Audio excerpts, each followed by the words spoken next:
lá, boa tarde. A polícia de São Paulo ainda não sabe quem atirou no carro do candidato ao governo de São Paulo pelo democrata cristão Major Costa e Silva. O carro em que ele estava foi atingido por disparos na noite de ontem em Ribeirão Pires, na Grande São Paulo. O candidato e o coordenador da campanha dele não foram atingidos. Você vai ver também no Jornal da Assembleia de hoje. Projeto de lei quer obrigar as distribuidoras de água a divulgar a situação dos reservatórios e o consumo dos clientes. O Sindicato dos Corretores de Imóveis do Estado de São Paulo completa 77 anos e comemora aqui no Parlamento.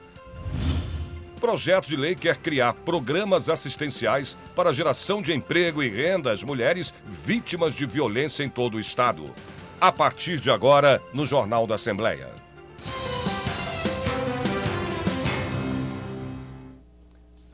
Eleições 2018, reta final de campanha para os candidatos neste primeiro turno.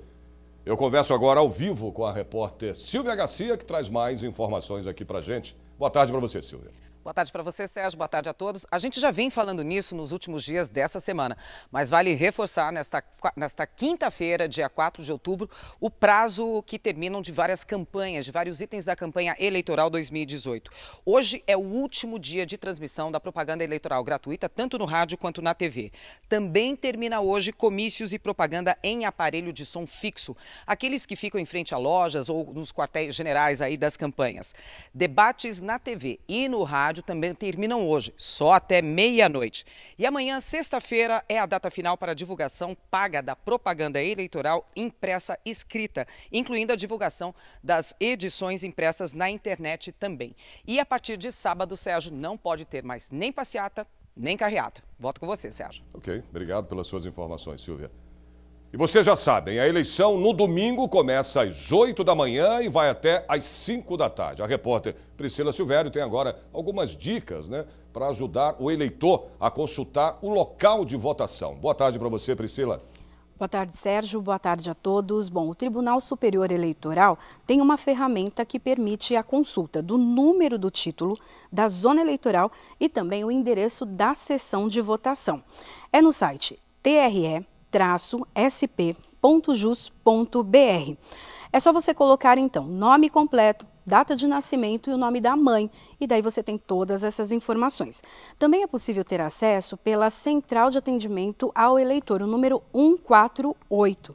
Queria só fazer um lembrete, Sérgio, que as pessoas não precisam levar o título para a votação no domingo. Podem levar qualquer documento oficial com foto. Sérgio. Obrigado, Priscila. O repórter Marcos Boemerade está ao vivo aqui no Jornal da Assembleia e traz mais informações sobre o que pode, não é, Marcos, e o que não pode no dia da eleição. Boa tarde para você. Boa tarde, Sérgio. Boa tarde a todos. É verdade. Vamos começar pelo o que não pode, Não pode levar o aparelho celular, não pode levar a máquina fotográfica, não pode levar filmadora ou qualquer aparelho de radiocomunicação.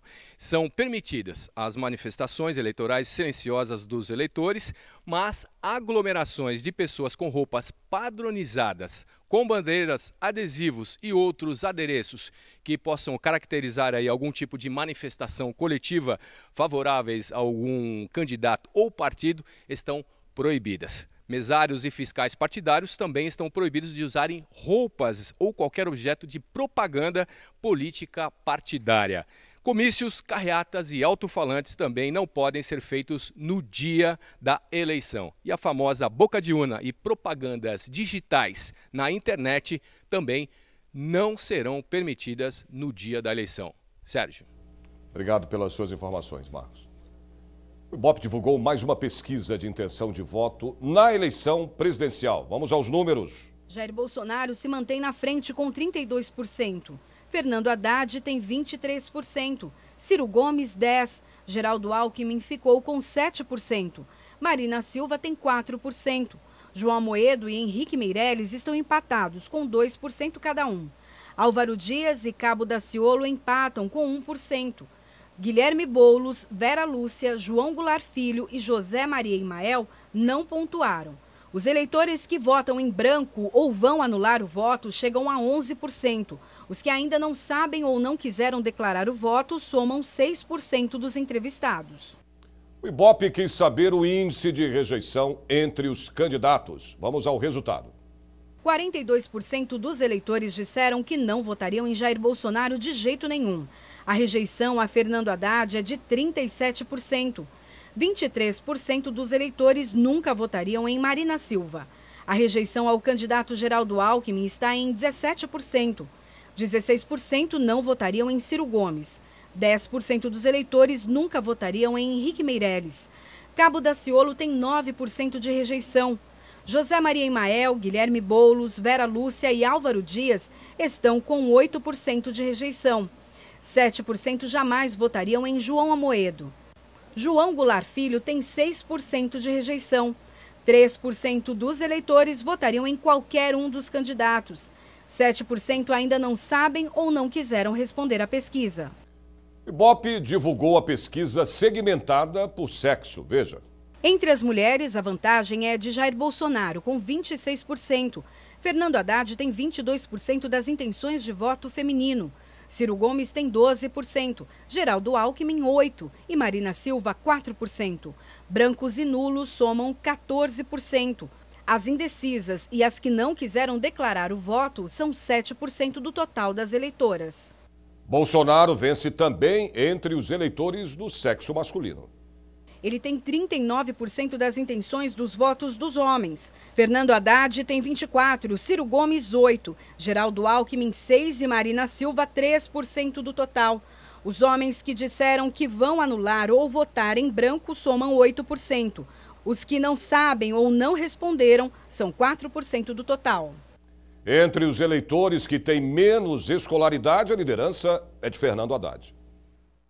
Bolsonaro tem 17% dos votos deste universo. Haddad tem o dobro, 34%. Ciro Gomes, 9%. Geraldo Alckmin, 7% e Marina Silva, 5%. 11% dos eleitores que estudaram até a 4ª série do ensino fundamental disseram que vão anular o voto ou votar em branco. Os que não sabem ou não responderam somam 12% do total. Entre os mais escolarizados, a vantagem é de Jair Bolsonaro.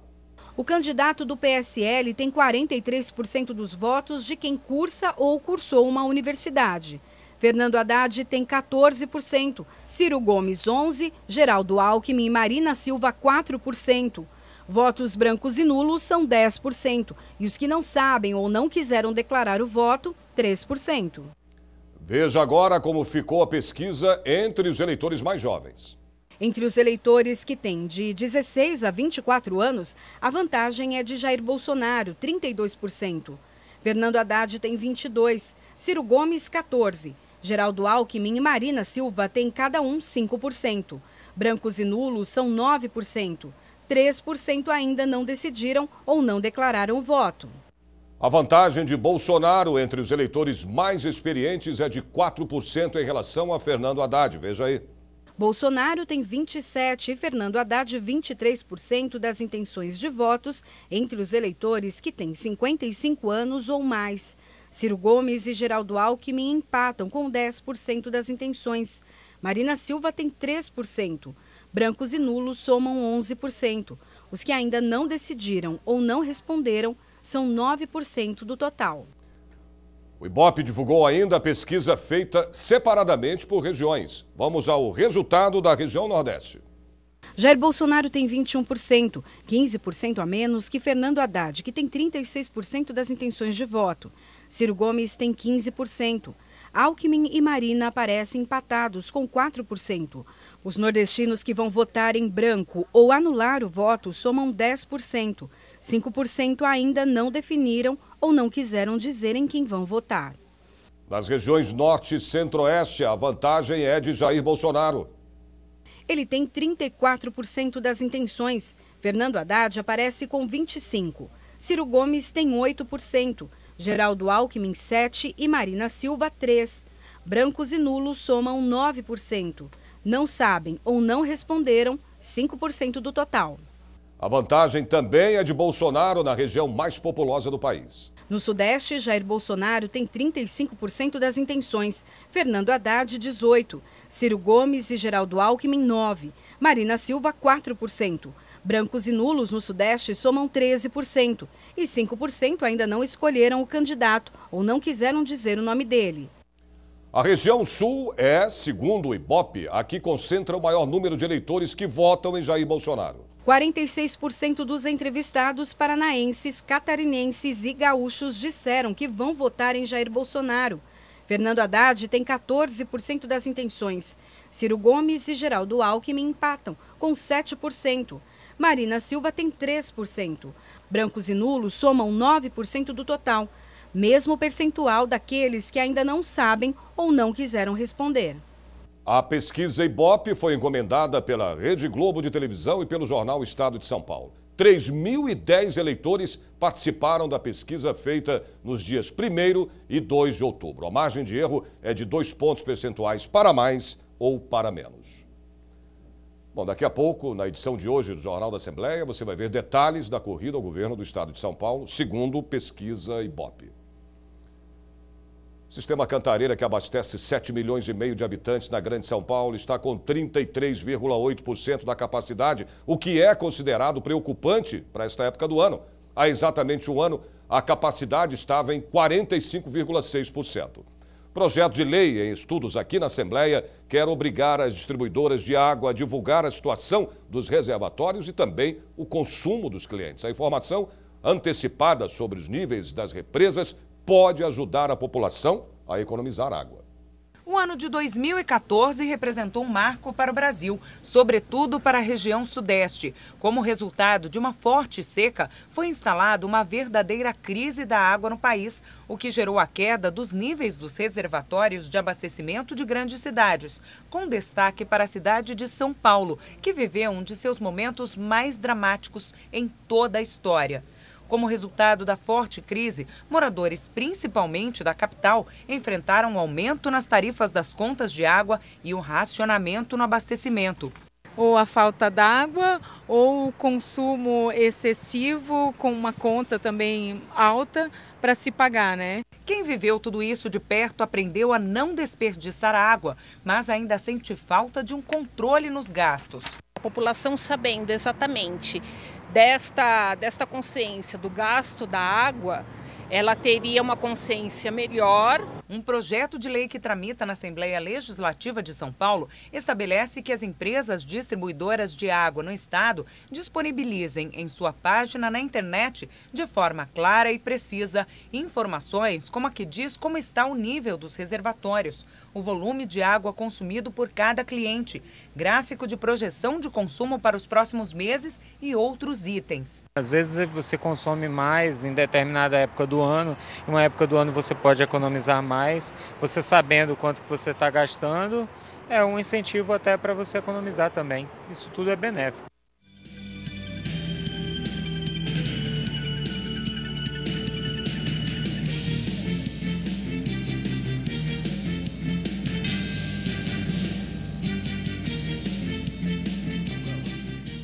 Os novos números do Ibope sobre a corrida ao Palácio dos Bandeirantes e o aniversário de 77 anos do Sindicato dos Corretores de Imóveis de São Paulo, aqui na Assembleia. Voltamos em 30 segundos. Até já.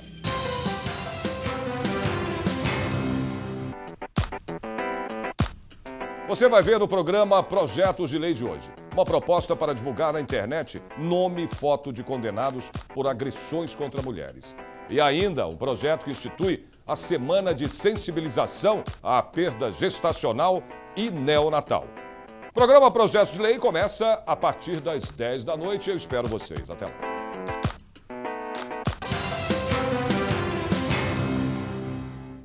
Eleições 2018. O Ibope divulgou nesta quarta-feira a pesquisa para o governo do estado de São Paulo. Vamos agora aos números. João Dória, com 24%, e Paulo Scaff, com 21%, estão tecnicamente empatados dentro da margem de erro. Márcio França chegou a 14% das intenções. Luiz Marinho tem 8%. Major Costa e Silva tem 3%. Empatados com 1% das intenções estão professora Lisete, Rogério Schecker, Marcelo Cândido, professor Cláudio Fernando e Rodrigo Tavares. Os candidatos Toninho Ferreira e Lilian Miranda não foram citados pelos eleitores. Os eleitores que vão anular ou votar em branco somam 14%. O índice dos que ainda não decidiram é alto, 11%. A taxa de rejeição aos candidatos ao governo de São Paulo também foi pesquisada pelo Ibope. João Dória é o candidato mais rejeitado entre os eleitores de São Paulo, 29%. Luiz Marinho tem 20%. 18% disseram que nunca votariam em Paulo Scaff. 12% não votariam em Major Costa e Silva e Toninho Ferreira. O índice de rejeição do candidato Márcio França é de 10%. Com 9% de rejeição estão empatados Marcelo Cândido, professor Alizete e Lilian Miranda. Rodrigo Tavares e Rogério Schecker têm 8% de rejeição. 7% dos entrevistados não votariam em Cláudio Fernando. Outros 7% disseram que poderiam votar em todos os candidatos. Os que ainda não sabem ou preferiram não opinar são 23% do total. O Ibope ouviu 2.002 eleitores em 97 municípios paulistas entre os dias 30 de setembro e 2 de outubro. A margem de erro é de 2 pontos percentuais para mais ou para menos. A pesquisa Ibope foi contratada pela Rede Globo de televisão e pelo jornal Estado de São Paulo. O Sindicato dos Corretores de Imóveis do Estado de São Paulo completou 77 anos de fundação. A comemoração aconteceu aqui na Assembleia Legislativa, com a diplomação de mais 100 profissionais do setor. Há 7 décadas, o Sindicato dos Corretores de Imóveis de São Paulo fortalece a imagem do corretor de imóveis, através do aperfeiçoamento de capacitação profissional da categoria. Nós tivemos aí grandes conquistas para a categoria, como, por exemplo, a primeira lei do exercício da atividade que se deu em 62, por um movimento que foi capitaneado por esta entidade aqui, pelo Estado de São Paulo. Depois, em 78, a atual lei que regulamenta o exercício da atividade do corretor, da corretora de imóveis, trazendo parametrização de como a sociedade deve ser atendida, o que a sociedade espera e necessita quando faz um negócio imobiliário. Além da comemoração, 100 alunos formados como técnico de transações imobiliárias foram diplomados. A Márcia foi uma delas. Depois de se formar em psicologia, viu uma oportunidade de ganhar dinheiro no mercado da corretagem de imóveis. Eu vi a oportunidade de não ficar parada, né? Estou trabalhando com meu esposo, que ele já é da área da imobiliária, então, mas para mim trabalhar regular, eu precisava estar com o Cresce, né? Até porque existem multas, efeitos de fiscalização. Então, eu vi como uma segunda opção de profissão, né? De formação para ter uma outra área, e também depois tentar conciliar as duas, né? Desde 2002, o sindicato mantém a formação de novos profissionais na área com a Uniciesp, uma faculdade voltada para a formação de corretores de imóveis. A escola, ela é a porta de entrada, e a nossa universidade corporativa, ela faz a especialização, o aprimoramento, a atualização dos corretores de imóveis num mercado tão importante e um segmento tão contributivo para a nossa economia brasileira. Termina amanhã a exposição Poéticas Visuais aqui na Assembleia Legislativa. A mostra reúne 26 trabalhos de artistas mineiros, cariocas e paulistas e pode ser conferida de perto no hall monumental aqui do Palácio 9 de Julho. De um lado, conexões, do outro, tempo nebuloso. Esses são os dois temas da exposição que pode ser visitada no hall monumental da Assembleia Legislativa. A mostra reúne 26 trabalhos de 10 artistas de Minas Gerais, Rio de Janeiro e São Paulo. Regina Mendes veio de Uberlândia para participar da exposição. A artista usou a técnica do óleo sobre tela para falar das conexões. Cada artista, dentro desse tema, criou a sua própria conexão. Entre diversas conexões, eu escolhi esses dois temas. A aliança, né, espiritual, a conexão homem e mulher, através do DNA, e a conexão tecnológica, que tanto aflige o ser humano. Já a ceramista Eliana Tissuro fez uma instalação para mostrar as conexões entre os planetas. Representado aqui pelos dois planetas, aqui na cerâmica, o espelho d'água com a flor de lótus, que representa a espiritualidade, né? Ao fundo, os planetas, o universo, a conexão entre nós, humanos, e o universo. Então a ideia partiu daí. O tempo nebuloso foi o tema escolhido pela pintora carioca Eliete Marinho. As 5 telas em aquarela revelam um problema atual, as dificuldades e as incertezas na política. É a desesperança do brasileiro, que é representado inclusive com o rosto branco, as mãos escuras, que quer dizer o seguinte: seja branco, seja negro, seja índio, está todo mundo desesperançado e desolado. Eu acho que, sendo uma casa de leis, eu acho que eles vão refletir em cada quadro que está ali o que está acontecendo na sociedade. Entendeu? É essa a função. Se isso aí vai influenciar o futuro, eu espero que sim. É uma aposta no futuro. A exposição Poéticas Visuais termina amanhã e você pode conferir de perto todas as obras aqui na Assembleia Legislativa. O endereço é Avenida Pedro Álvares Cabral, número 201, em frente ao Parque do Ibirapuera. Venha conferir.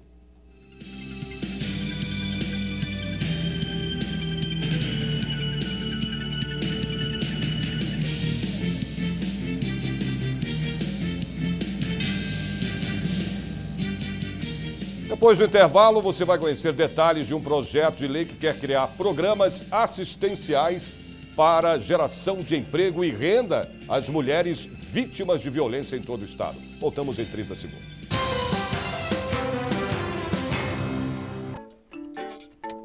A 500 metros, vire à direita.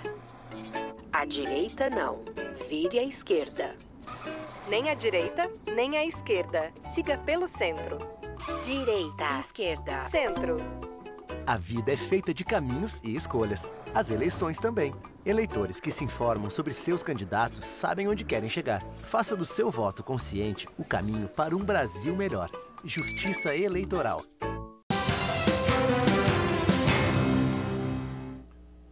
O estudo do Conselho Nacional de Justiça revelou que existem mais de 1.200.000 processos de abusos contra mulheres em tramitação no país. A necessidade de proteção a essas mulheres depende de políticas públicas. O projeto de lei análise aqui na casa pretende criar programas assistenciais para a geração de emprego e renda às mulheres vítimas de violência em todo o estado. Os números são alarmantes. Segundo o Conselho Nacional de Justiça, até o final de 2017, uma mulher entre 100 procurou a Justiça Brasileira contra a violência doméstica. A mulher chega ao centro de defesa extremamente fragilizada, né?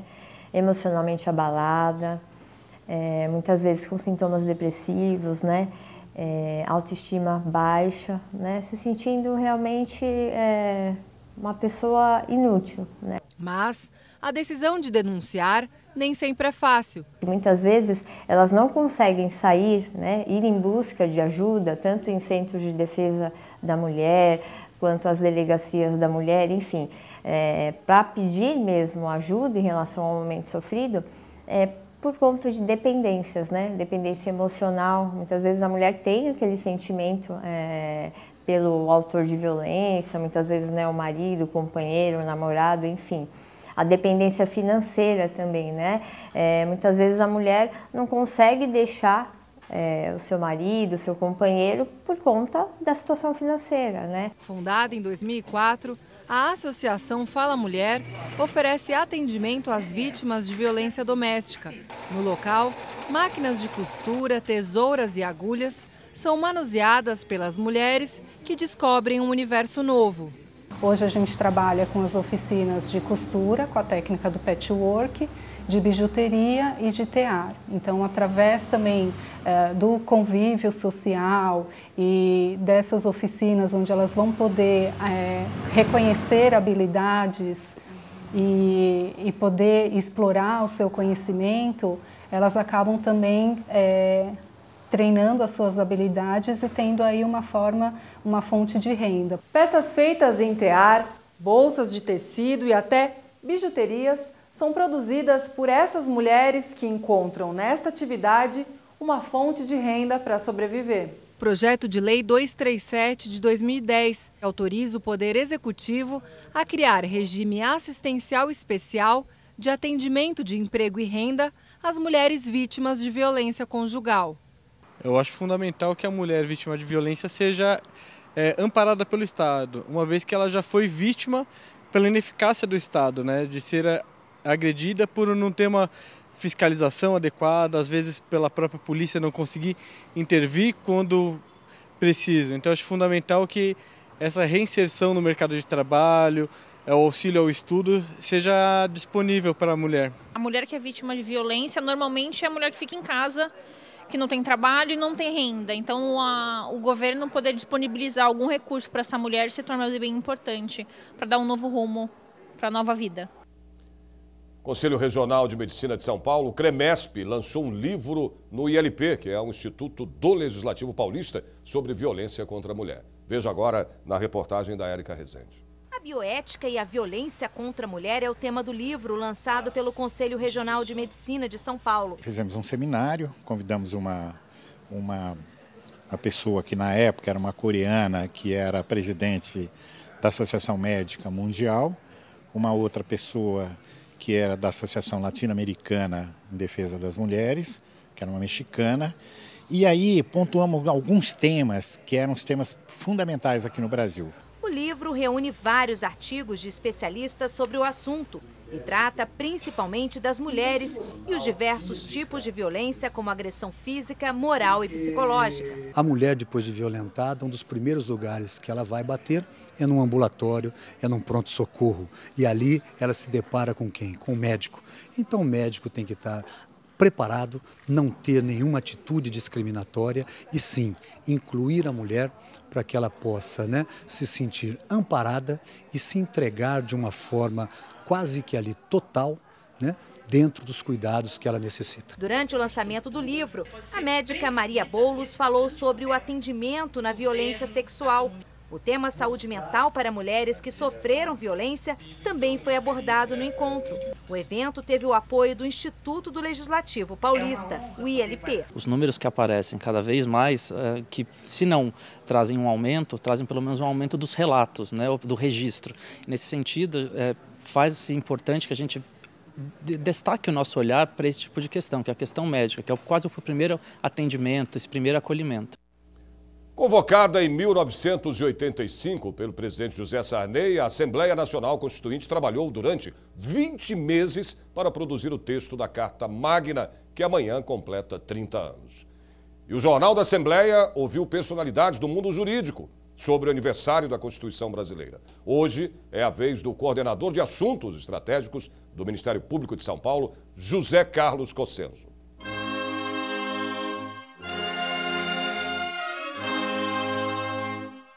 Declaro promulgada o documento da liberdade.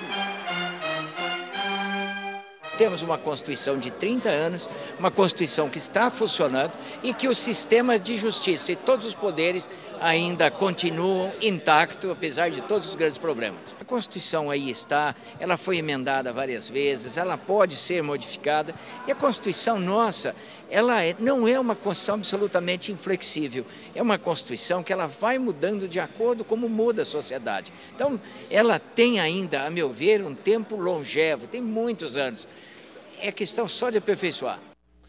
E amanhã, o jornalista Jorge Machado entrevista o presidente do Tribunal de Contas de São Paulo, Renato Martins Costa, sobre os 30 anos da promulgação da Constituição Federal de 1988.